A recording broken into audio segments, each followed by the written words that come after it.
바로 이어서 예. 그거마저 알려주마. 예. 리얼미터 권순정 실장 옆에 3분 전부터 앉아 있었습니다. 안녕하십니까? 목소리가 굉장히 발랄해졌어요 최근에. 자 네, 이제 선거가 좋습니다. 시작되었고 예. 선거가 시작되면 이제 보수 진보 집결하기 시작하죠. 예. 그렇습니다만은 이상 기류가 이번 주에 잡히고 있습니다. 이상기류라고 하는 건 보수 진보가 서로 집결하는 게 아니에요? 네, 그렇지 않습니다. 먼저 그래요? 숫자부터 먼저 오늘은 정당 지지도부터 먼저 하겠습니다. 네. 민주당의 정당 지지율이 4.9%포인트 많이 하락을 했습니다. 50.8%가 나왔고요. 7주 만에 가장 낮은 지지율입니다. 네. 지난주 금요일 25일에 56.5%. 이 정도가 나왔어요. 지난주에는. 그러니까 뭐 한 5% 가까이 떨어진 건 굉장히 큰 폭인데요. 네. 근데 3일 연속 하락해서 어제 일간에는 50.3%를 기록했습니다. 민주당 입장에서는 그동안은 이제 남북 정상회담이라든가 예. 문재인 대통령 효과에 업혀간 측면이 있는데 네. 국회가 주목받는 최근에 몇 가지 사안들이 있었어요. 네. 예. 그 하나를 한번 꼽아보시죠. 뭐 체포동의안이 부결됐다든가 네. 그리고 최저임금안. 예. 네. 이렇게 이제 이건 여당의 책임, 그러니까 그 정부의 책임, 네. 문재인 대통령의 책임이 아니라 이건 여당의 책임 아닌가 하고 구분되어서 보여지는 사안들이 있었거든요. 맞습니다. 예. 오늘 그것마저 알려주마에서도 이제 최저임금안 개정안에 대해서 다룰 예정인데 네. 지금 이 후폭풍이 상당합니다. 물론 논란이 있습니다만은 지금 트위터라든지 각종 커뮤니티 심지어 청와대 그 국민청원 게시판에도 거부권을 행사라든지 네. 여러 가지 논란들이 벌어지고 있는데요. 지금 오늘 아침 금방 들어오기 전에 최저임금으로 해서 검색을 해서 트위터를 봤더니 거의 한 2, 3분 간격으로 지금도 계속 올라오고 있습니다. 거의 부정적인 그 트윗이 대부분이었고요. 그래서 제가 봤을 때는 금방 말씀하시는 것처럼 최저임금법 개정안에 민주당이 주도를 했던 부분들이 가장 크지 않나. 근데 그것과 연관되어 있어서 사실 북미 정상회담 관련 때문에 잘 드러나지 않았는데 최근에 금방 말씀하셨던 강원랜드 채용비리 체포동의안 반대표가 민주당이 20표 정도 이탈했다고 하죠. 이 부분도 상당히 컸습니다. 잊혀졌다가 네. 지금 이제 국회를 다시 주목하게 되는 그렇습니다. 사건들이 터지니까 생각이 나는 거죠. 네. 맞습니다. 그래서 되게 놀랐었는데 사실 큰 선거를 앞두고 큰 정당을 중심으로 해서 각자의 지지층이 결집을 하는데 한 5%포인트 빠진 것은 사실 정당 지지율에서는 상당히 크게 빠진 거거든요. 크게 빠진 겁니다. 네. 물론 요 사안 최저임금안 개정안 관련해서 네. 그리고 소득 양극화 네. 그리고 소위 이제 그 경제 정책이 실패했다는 기사가 그렇습니다. 엄청나게 많이 쏟아졌기 때문에 네. 물론 엄청나게 많이 쏟아낸 의도도 있습니다. 실제. 네. 그렇습니다. 떨어지라고 이제 지지율 떨어지라고. 사실 기억하실지 모르겠지만 원래 딱 넘어오는 과정 속에서 최저임금 이 관련해서 언론에서 맹폭을 했습니다. 지금까지도 지금 사회 양극화를 그 원인으로 얘기를 하는 것이 이어지고 있고요. 그러면 최저임금 개정안을 그럼 보수 매체들은 칭찬하느냐? 아니거든요. 그렇습니다. 보수 매체는 칭찬하지 않고 사실 문재인 정부가 가장 크게 내걸었던 것이 최저임금 1만 원. 그리고 비정규직의 정규직 하거든요. 사실 지난 월요일 날에 통과됐던 부분들은 국정 철학이라든지 전체적인 방향성과 그게 뭐 개혁이 후퇴하는 거 아니냐 이런 시그널을 줄 수 있는 거고. 근데 그게 실제 얼마나 그런 영향이 있는지하고는 상관이 없어요. 그렇습니다. 인식하는 겁니다. 인식하는 것이고 최저임금법의 세부 내용을 누가 알겠습니까? 그렇습니다. 잘 모르는데 어쨌든 만약에 애초 공약대로 갔으면 애초 공약대로 갔다고 이제 보수 매체에서 공격했을 것이고 이게 개정안이 이렇게 개정됐다고 하면 보수 매체에서는 또 이걸 개정했다고 공격하게 돼 있어요. 그렇습니다. 어느 쪽으로 공격하게 돼 있는데 그래서 그 부정적인 뉴스, 경제 관련 부정적인 뉴스가 많이 쏟아졌다. 예, 많이 쏟아졌고요. 이제 자세히 보면은 보수층들 같은 게 민주당을 지지했던 보수층 일부는 이제 무당층을 거쳐서 한국당 쪽으로 간 그 양상이 보이고요. 그리고 20대라든지 진보층과 중도층 같은 경우는 정의당 쪽으로 이탈하는 양상이 지난주에 나타났습니다. 그 원인은 제가 봤을 때는 금방 얘기 나눴던 네. 그 최저임금법 개정안 이 부분이 가장 큰 것 같습니다. 네, 정부 여당이 이제 착각하지 말아야 될 것은 제가 네. 이제 항상 이런 생각이 든 이런 사안이 있을 때마다 네. 그 뭐 보수 진영에서 예를 들어 최저임금 관련해서 엄청나게 부정적인 기사를 쏟아내요. 네. 그러면 그 보수 매체 보수 진영에서 주장하는 대로 일부 수용해서 가주면 그러면 괜찮을 것이냐 아닙니다. 전혀. 그렇지 않습니다. 그냥 네. 자기 철학대로 가야 돼요. 끝까지. 예. 네. 그런데 지금 선거를 앞두고 이 경제 문제 상당히 중요한 문제인데요. 이제 이번 주 이제 목요일 날, 금요일 날도 조사가 남아 있는데 상당히 좀 주목이 됩니다. 한국당으로 넘어갈까요? 한국당 넘어가면 자, 한국당은 네.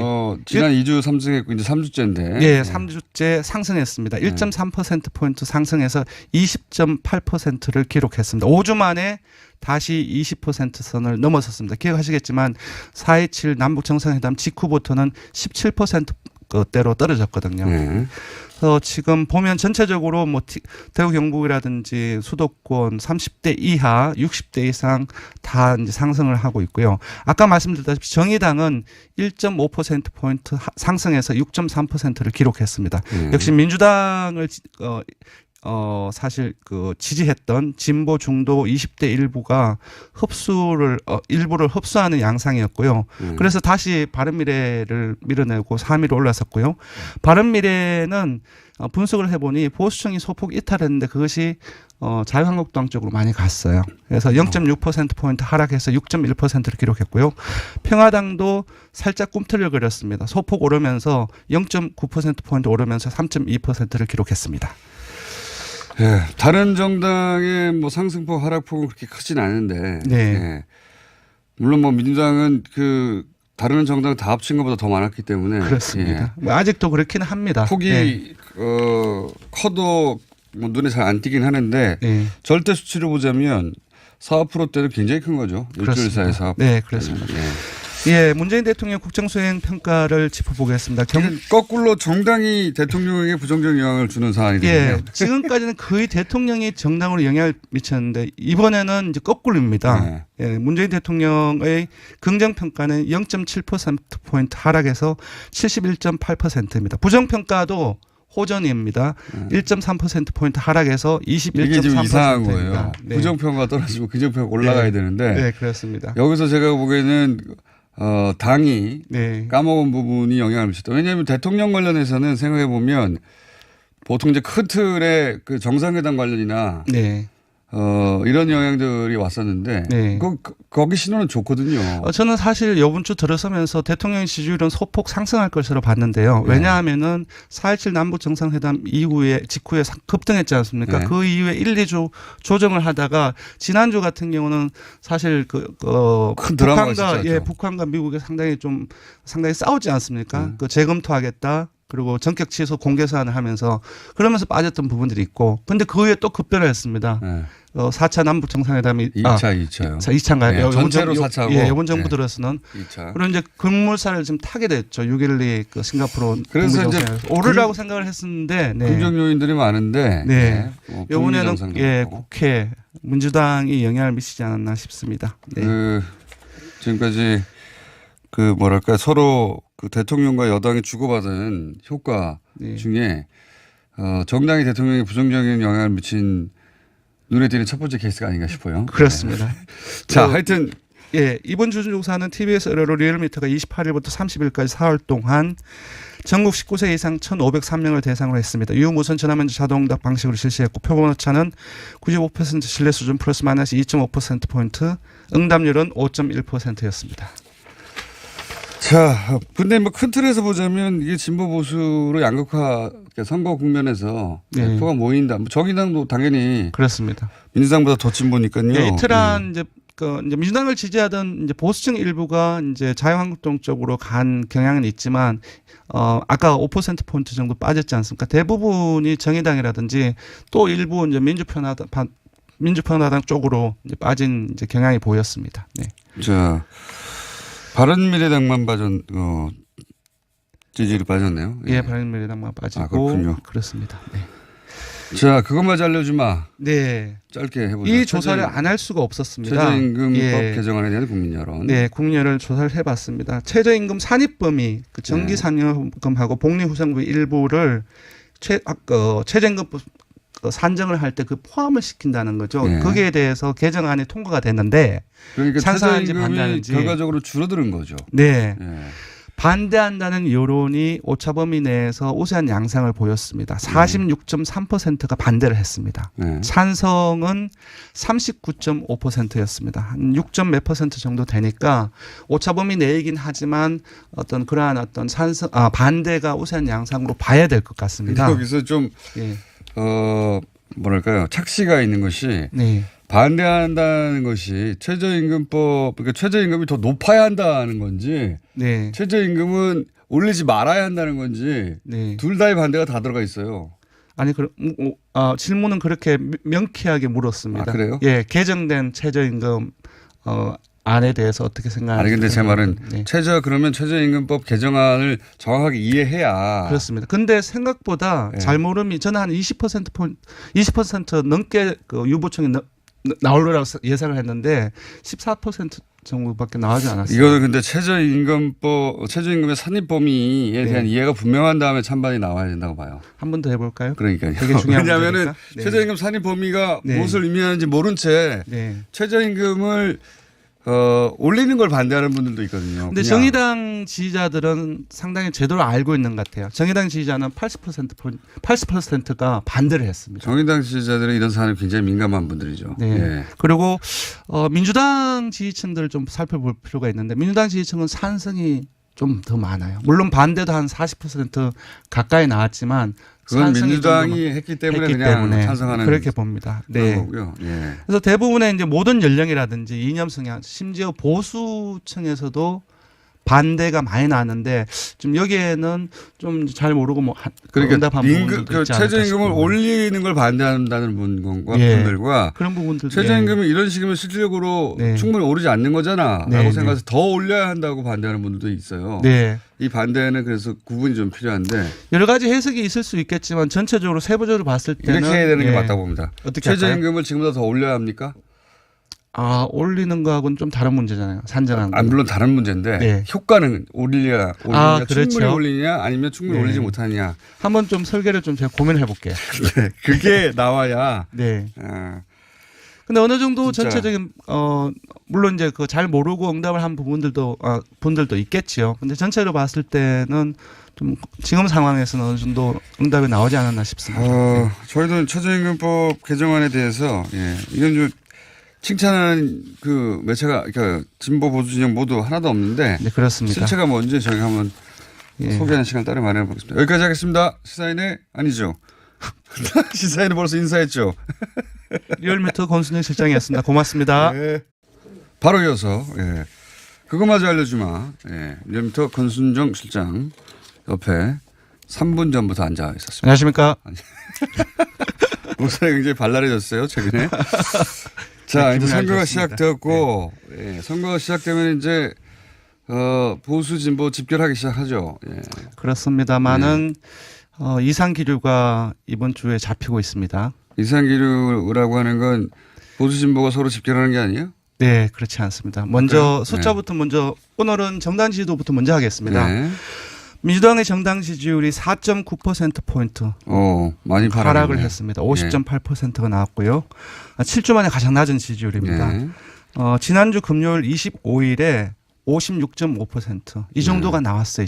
지난주에는. 그러니까 뭐 한 5% 가까이 떨어진 건 굉장히 큰 폭인데요. 네. 근데 3일 연속 하락해서 어제 일간에는 50.3%를 기록했습니다. 민주당 입장에서는 그동안은 이제 남북 정상회담이라든가 문재인 대통령 효과에 업혀간 측면이 있는데 국회가 강원랜드 채용 비리 체포동의안 반대표가 민주당 20표 정도 이탈했다고 하죠. 이 부분도 상당히 컸습니다. 잊혀졌다가 지금 이제 국회를 다시 주목하게 되는 그렇습니다. 사건들이 터지니까 생각이 나는 거죠. 네. 맞습니다. 그래서 되게 놀랐었는데 사실 큰 선거를 앞두고 큰 정당을 중심으로 해서 각자의 지지층이 결집을 하는데 한 5% 포인트 빠진 것은 사실 정당 지지율에서는 상당히 크게 빠진 크게 거거든요. 빠진 겁니다. 네. 물론 요 사안 최저임금안 개정안 관련해서 네. 그리고 소득 양극화 네. 그리고 소위 이제 그 경제 정책이 실패했다는 기사가 그렇습니다. 엄청나게 많이 쏟아졌기 때문에 네. 물론 엄청나게 많이 쏟아낸 의도도 있습니다. 실제. 네. 그렇습니다. 예. 떨어지라고 이제 지지율 떨어지라고. 사실 뭐 기억하실지 모르겠지만 올해 딱 넘어오는 과정 속에서 최저임금 이 관련해서 언론에서 맹폭을 했습니다. 지금까지도 지금 사회 양극화를 그 원인으로 얘기를 하는 것이 이어지고 있고요. 그러면 최저임금 개정안을 그럼 보수 매체들은 칭찬하느냐? 아니거든요. 그렇습니다. 받는 최근에 몇 가지 사안들이 있었어요. 네. 예. 그 하나를 한번 꼽아보시죠. 뭐 체포동의안이 부결됐다든가 네. 그리고 최저임금안. 예. 네. 이렇게 이제 이건 여당의 책임, 그러니까 그 정부의 책임, 네. 문재인 대통령의 책임이 아니라 이건 여당의 책임 아닌가 하고 구분되어서 보여지는 사안들이 있었거든요. 맞습니다. 예. 오늘 그것마저 알려주마에서도 이제 최저임금안 개정안에 대해서 다룰 예정인데 네. 지금 이 후폭풍이 상당합니다. 물론 논란이 있습니다만은 지금 트위터라든지 각종 커뮤니티 심지어 청와대 그 국민청원 게시판에도 거부권을 행사라든지 네. 여러 가지 논란들이 벌어지고 있는데요. 지금 오늘 아침 금방 들어오기 전에 최저임금으로 해서 검색을 해서 트위터를 봤더니 거의 한 2, 3분 간격으로 지금도 계속 올라오고 있습니다. 거의 부정적인 그 트윗이 대부분이었고요. 그래서 제가 봤을 때는 금방 말씀하시는 것처럼 최저임금법 개정안에 민주당이 주도를 했던 부분들이 가장 크지 않나. 근데 그것과 연관되어 있어서 사실 잘 북미 정상회담 관련 때문에 잘 드러나지 않았는데 최근에 금방 말씀하셨던 지난주에 나타났습니다. 그 원인은 제가 봤을 때는 금방 얘기 나눴던 네. 그 최저임금법 개정안 이 부분이 가장 큰 것 같습니다. 네, 정부 여당이 이제 착각하지 말아야 될 것은 제가 네. 이제 항상 이런 생각이 든 이런 사안이 있을 때마다 네. 그 뭐 보수 진영에서 예를 들어 최저임금 관련해서 엄청나게 부정적인 기사를 쏟아내요. 네. 그러면 그 보수 매체 보수 진영에서 주장하는 대로 일부 수용해서 가주면 그러면 괜찮을 것이냐? 아닙니다. 그렇지 전혀. 않습니다. 그냥 네. 자기 철학대로 가야 돼요. 끝까지. 예. 네. 그런데 지금 선거를 앞두고 이 경제 문제 상당히 중요한 문제인데요. 이제 이번 주 이제 목요일 날, 금요일 날도 조사가 남아 있는데 상당히 좀 주목이 됩니다. 한국당으로 넘어갈까요? 한국당 넘어가면 자, 한국당은 네. 지난 2주 삼승했고 이제 3주째인데. 네, 3주째 상승했습니다. 1.3% 포인트 상승해서 20.8%를 기록했습니다. 5주 만에 다시 20% 선을 넘어섰습니다. 기억하시겠지만 4.27 남북 정상회담 직후부터는 17%대로 떨어졌거든요. 네. 그래서 지금 보면 전체적으로 뭐 대구 경북이라든지 보수 매체는 칭찬하지 않고 사실 문재인 정부가 가장 크게 내걸었던 것이 최저임금 1만 원 그리고 비정규직의 정규직 하거든요. 사실 지난 월요일 날에 통과됐던 부분들은 국정 철학이라든지 전체적인 방향성과 그러니까 뭐 개혁이 후퇴하는 거 아니냐 이런 시그널을 줄 수 있는 거고. 근데 그게 실제 얼마나 그런 영향이 있는지하고는 상관이 없어요. 그렇습니다. 인식하는 겁니다. 인식하는 것이고 최저임금 비입의 세부 내용을 누가 알겠습니까? 그렇습니다. 잘 모르는데 어쨌든 만약에 애초 공약대로 갔으면 애초 공약대로 갔다고 이제 보수 매체에서 공격했을 것이고 이게 개정안이 이렇게 개정됐다고 하면 보수 매체에서는 또 이걸 개정했다고 공격하게 돼 있어요. 그렇습니다. 어느 쪽으로도 공격하게 돼 있는데 그래서 그 부정적인 뉴스, 경제 관련 부정적인 뉴스가 많이 쏟아졌다. 예, 많이 쏟아졌고요. 이제 자세히 보면은 보수층들 같은 게 민주당을 지지했던 보수층 일부는 이제 무당층을 거쳐서 한국당 쪽으로 간 그 양상이 보이고요. 그리고 20대라든지 진보층과 중도층 같은 경우는 정의당 쪽으로 이탈하는 양상이